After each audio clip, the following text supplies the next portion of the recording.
Hey, what is up, guys? Yesterday, we got our first official look at SHARKBOY and LAVAGIRL in the upcoming Robert Rodriguez Netflix film, We Can Be Heroes, which serves as an official sequel to the 2005 hit, The Adventures of SHARKBOY and LAVAGIRL. Today, we're going to be looking at the top 10 things you may have missed in these first photos.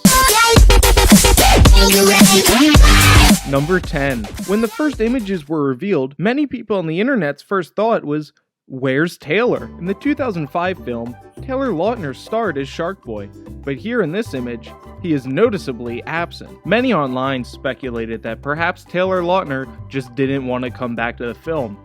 Thankfully, our sources here at The Chosen Nerd have reached out to Robert Rodriguez to get more information. On the absence of Taylor Lautner, Rodriguez stated, "Quite frankly, Taylor Lautner does not have enough sex appeal anymore. In the original film, he was a child, he wasn't supposed to be sexy. But now that SHARKBOY is old, and his fan base has grown with him, we wanted SHARKBOY to fuck.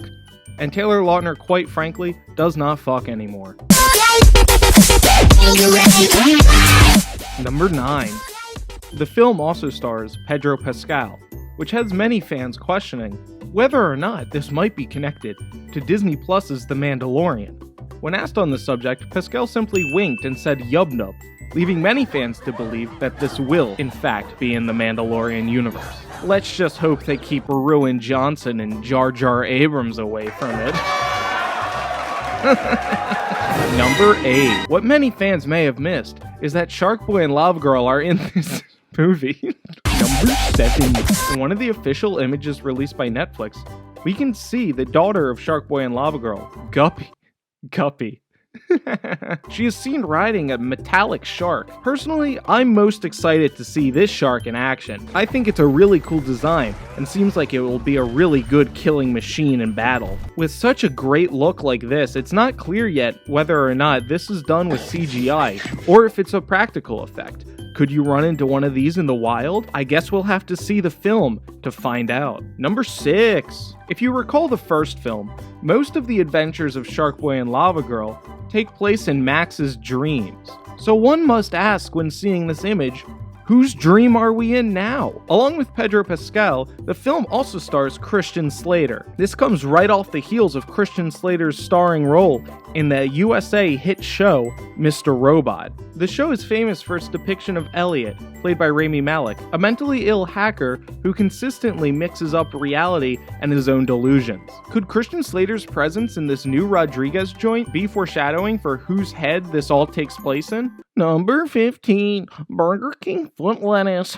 Going back to our first image of Guppy, it's also been noted that she is raising what appears to be the Black Lives Matter fist. This makes sense, as many of today's youth are very politically involved. I'm really happy to see that Guppy is going to be a woke queen. Number 4. Everyone's asking, when are we getting the McDonald's toys? The 2005 SHARKBOY and LAVAGIRL McDonald's toys are legendary. One can only hope that this time around, we're gonna get a toy of that sexy silver shark. Number 3! It's hard to see because it's so far in the background, but if you zoom in on one of the images, you can clearly see Doug Walker, aka the Nostalgia Critic, in frame. Many believe that Walker himself actually wrote this into the movie, as after his critical panning of the original SHARKBOY and LAVAGIRL film, Robert Rodriguez decided to bring him on board to do some rewrites for the sequel. I am eagerly anticipating Doug Walker's performance in this film, as we have not really seen him fully utilize his acting chops since the 2012 To Boldly Flee. I am the law! We're on number 2 now. Turns out we're actually going to see a full 30-minute scene of Guppy's birth. When asked to comment on the controversial scene, Taylor Dooley, the actress who plays LAVAGIRL, said, "I don't actually know much about the scene. I wasn't in it. In the first draft of the film, it was supposed to be me giving birth to Guppy. However, I talked to Robert, and I said, look, I made a lava. I would burn that fetus alive. I can't give birth." And Robert agreed with me. So they rewrote the scene to have SHARKBOY giving birth. I think it's a really unique concept. With the scene, we can not only explore the fluidity of gender and sex, but also the fluidity of shark and man. Number 1. sprinkle some Jeremy Johns for y'all. This film is going to be rated R. When asked about the adult rating, Robert Rodriguez simply said, "It's rated R for Rodriguez." And because Shark Boy has sex with the metal shark.